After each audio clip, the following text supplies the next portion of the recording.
Hello po, mapagpalang araw po sa ating lahat. Kumusta po ang bawat isa? Ngayon po, magluluto po ako ngayon ng paksiw. Ito po, paksiw na saluyot. Ayan po, ang saluyot na aking gagawin. Ito po yung mga sangkap na aking gagamitin. Meron po tayo dito yung sibuyas, luya, bawang, bagoong, at saka po suka. Simple lang po ito. At ang kombinasyon po niyan ay pritong isda. Ito po yung isda. Pipirituhin ko po. And then, yun lang po yung kombinasyon niya para dito sa ating paksiw na saluyot. Ngayon po, hihiwain ko lang po ito. Tatanggalan ko po sa dahon. Fresh na saluyot. Ang sarap po. Lutong Ilocano. Sige po, tayo po mag-start na maghimay. Ito po, pipigain po, luray-lurayin na po natin, hiwalay-hiwalay na po.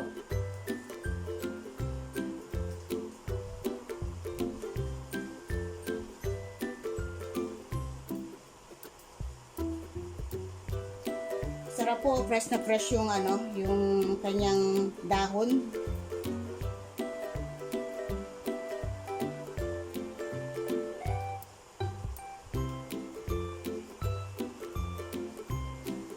Ganito po kasing tag-ulan na, ang mga dahon po ng mga gulay, talagang green na green, buhay na buhay. Kaya masarap po na magluto tayo ng simpleng ulam, pero masustansya. Marami pong benefits itong ating saluyot.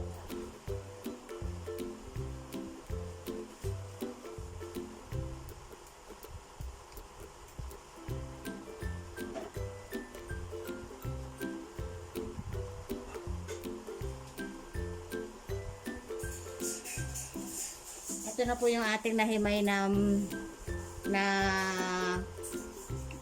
saluyot. Hugasan ko lamang po ito and then maghihiwa na po ako ng ating mga ingredients. Hiwa lang po ako ng ingredients.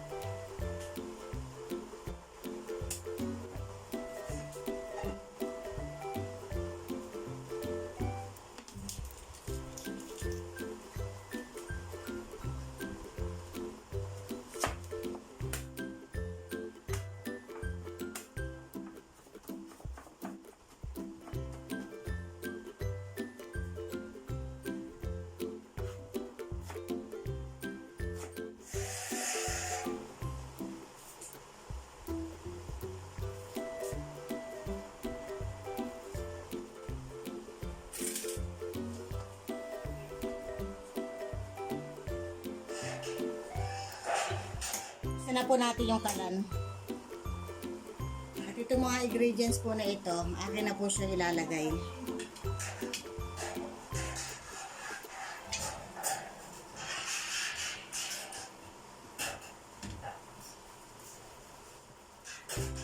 Lagyan na rin po tayo ng bagoong na.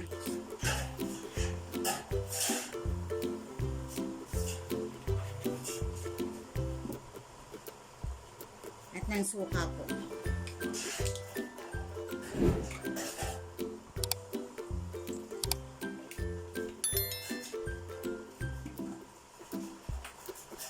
Lagyan po natin itong saluyot.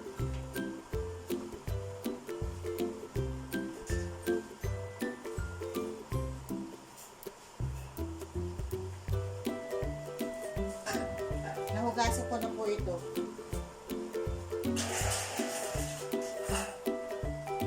Then, takpan lamang po natin.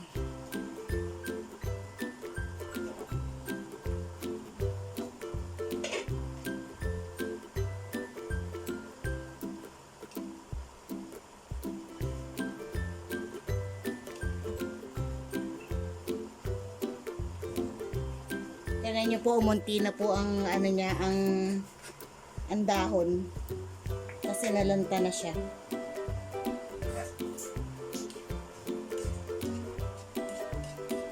Pwede po kayo maglagay dito ng sili.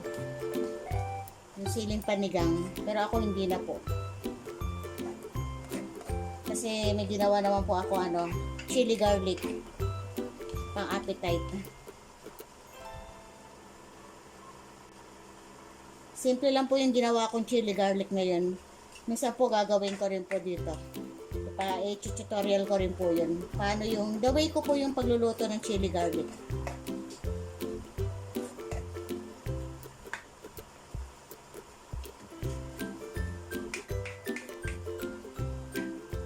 Kasi kaya po ako naglagay ng sibuyas. Usually po, ang ginagamit nilang nila, luya. Pero ako naglagay po ako ng bawang at sibuyas. Kasi masarap po ito eh. Kinakain rin po namin ito.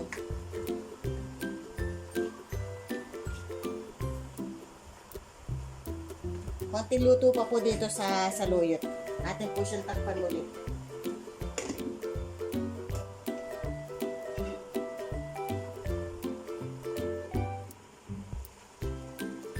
Ito po, luto na yung ating nagawang paksiw na saluyot. Patayin na po natin yung apoy.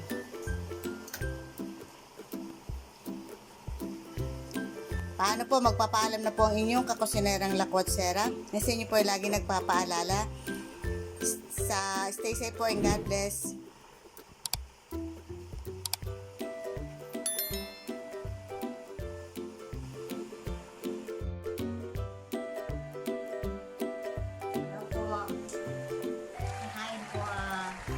Kain po kami. Parang butelo. Ayun, harap. Kain po tayo. Ito po yung nating nagawang paksiw na saluyot. Ito yung kombinasyon po na purito isda. Sige po, sa pray mo muna. Lord, salamat po sa araw po nito. Ayan. Kain po tayo. Tayo po ay kumain, senyor at mga senyorita. Sarap. Sarap po talaga kombinasyon. Dahon lang. O gulay. Espiritu isda, okay na. Especially itong isda po. Kasi ito ba sa hanap pinaka-paborito ko. Kaya nyo rin po.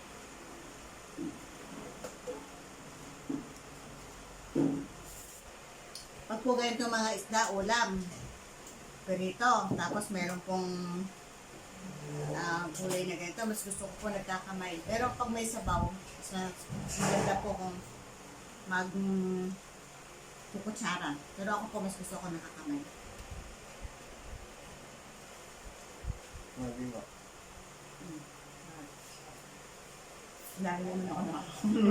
Ano daw kumingin? Hindi, mas appreciate ko kasi kumain na nakakamay.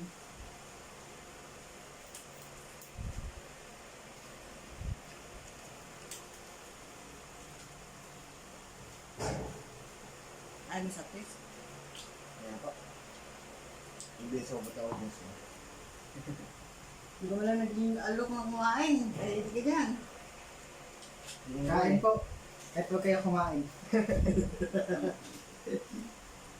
Palabiro po talaga yan. Mapang-asar.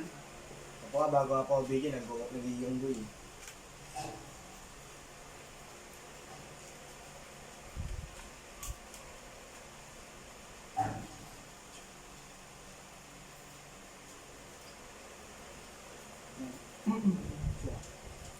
Ang sarap ito ito mo.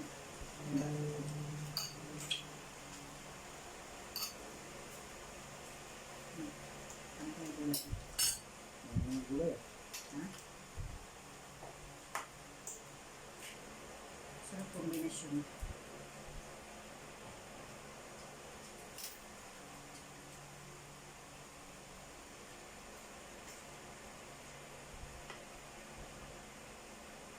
Ano ko?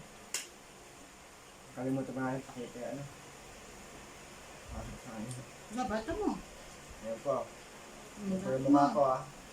Mukha ko mo. Lapit mo. Ayan po. Makawala yung fish. Nasa likod. Ayan po. Ayan. Kaya hindi yung mukha ko na takampo kayo. Ang fish ano eh. Ang pizza. Sarap na. Sarap po siya, try nyo. Yung gulay.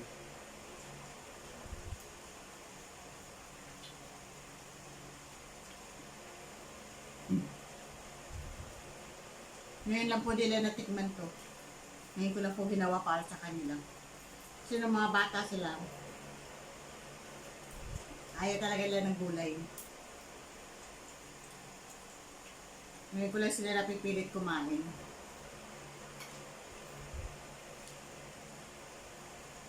Kasi noong po araw, nung buhay yung biyanan kong lalaki, pag ayaw nila yung luto kong ulam, tatakbo po yan sa biyanan ko. Eh doon po halos puro karne yung ulam nila doon. Araw-araw karne sila doon. Eh ako po sanay po ako sa may gulay.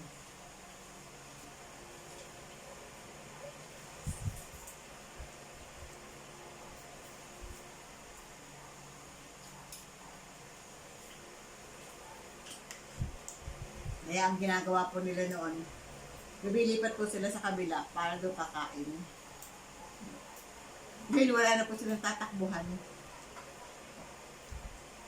Nako. Wala silang choice. Walang tako.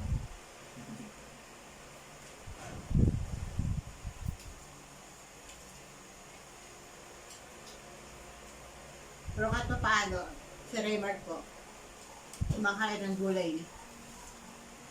Napipilit ko kumain. Yung puya nila talagang ano na sayaw.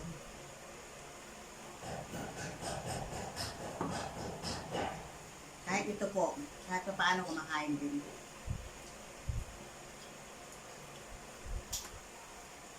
Mapili nga lang. Ang sarap, no? Sarap kombinasyon siya, no? Okay.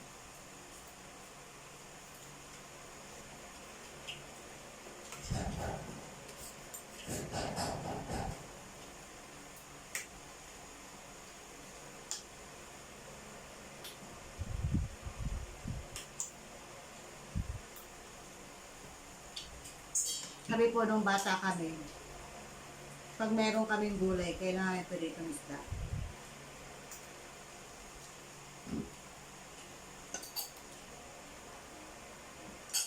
Kasi yan po talaga kombinasyon. Pasensya na po kayo kung may maririnig kayong nagwe-welding, nag-grinder, kasi pinapagawa ko po yung rooftop namin. Kasi pag tumutulo, pag umuulan po, tumutulo po yung, ano po siya, slab na po siya, pero pag umulan, tumatagas po sa baba yung tubig. Kaya kailangan ko po siyang pabubungan.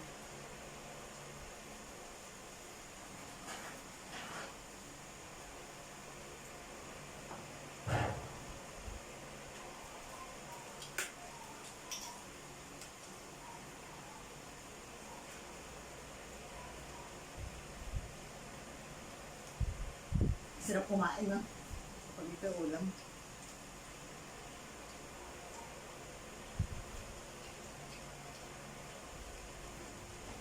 Try niyo po itong ulam. Mura lang siya. Pero sulit naman at masustansya.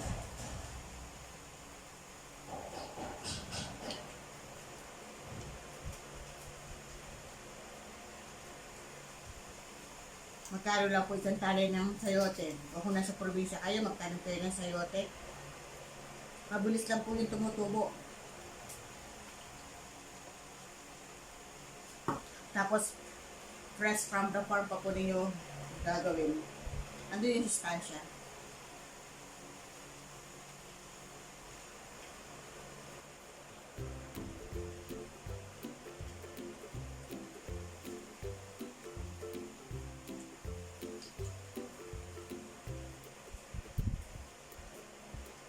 Sigurado ako yan, kaya namin sa lusog.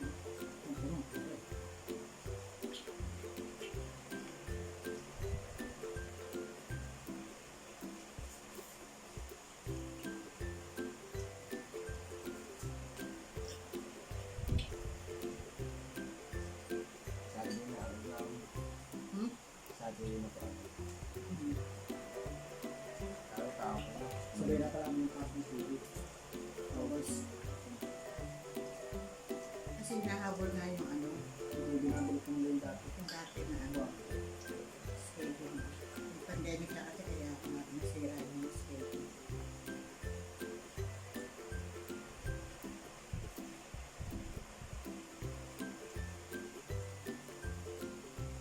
barangay.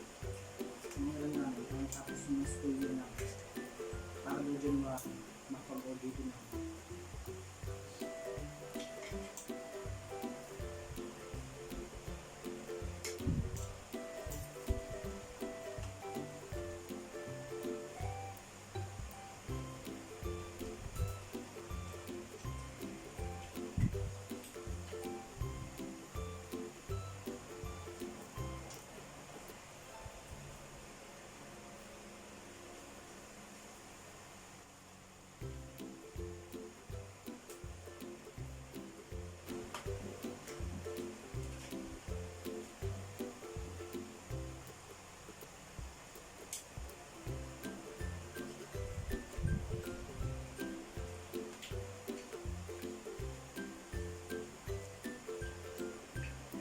Na, try to make yan na.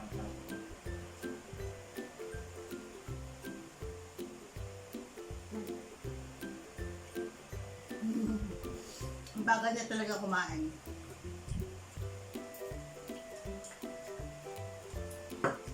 Sabi tapos na. Siya.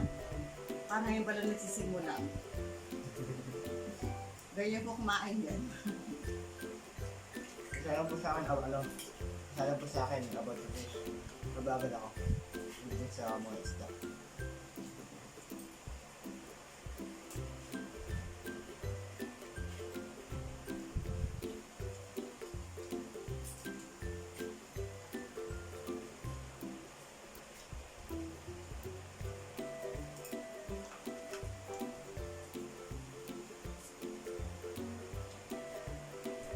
Tapos na ako. Hindi pa. Wow.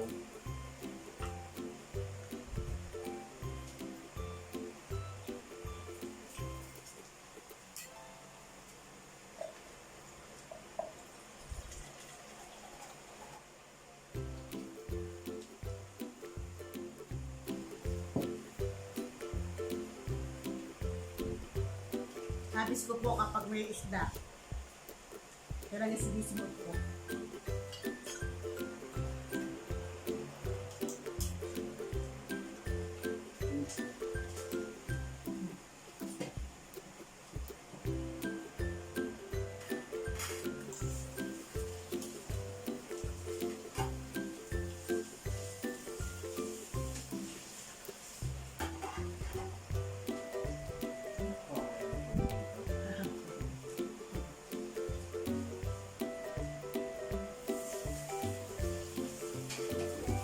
Hindi pa na sana eh.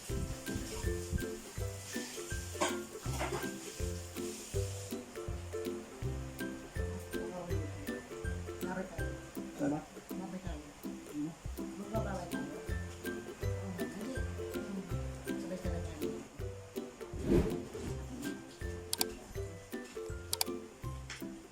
Paano po? Dito ko na pupuputulin ang ating video sa araw na ito. Maraming salamat po sa inyong panonood. At tapos na po kami kumain mag-ina. Ito na lamang po ang natitira. Kaya po, salamat po. God bless po. Be safe. Bye-bye po. Bye po. God bless po.